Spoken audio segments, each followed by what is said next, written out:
Isang pasyalan pa rin sa Maples River po sa Aguilar, Pangasinan, muling dinadagsa po habang papalapit ang Semana Santa. Para sa detalye ng balitang yan, kasama natin Idol Joanna De Vera.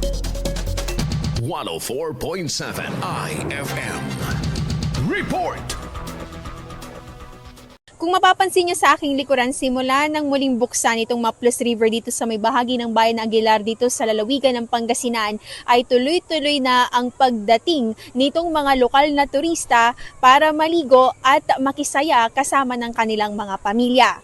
Sa ngayon, puspusan ang pagbabantay dito sa bahagi ng Maples River kasama ang ating mga otoridad. Pati na rin ang lokal na pamahalaan ng Aguilar ay nakatutok at nakabantay upang siguruhin ang kapayapaan at seguridad ng mga lokal na turistang dumadayo sa Maples River.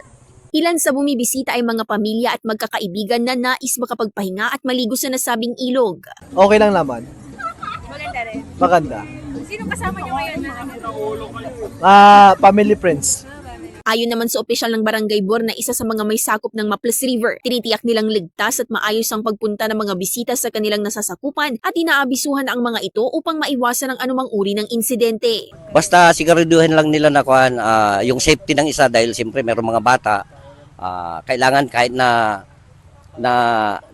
nakapasok sila dyan na may permit, kailangan bantayan din nila yung sarili nila kahit lahat ng mga gamit kailangan hindi naman natin mamabantayan lahat yan eh. Kaya sarili na lang nilang magbantay. Yung mga bata, bantay nila para siyempre baka may malunod dyan. Nakiusap rin sila na kung maaari ay maging responsable ang mga bisita sa kanilang mga dinadalang gamit at mga basura upang hindi na iiwang nakakalat sa ilog at mapanatili pa rin ang kalinisan sa lugar. Kasama mula rito sa IFM Dagupan, ito si Idol Joanna De Vera, Tatak IFM.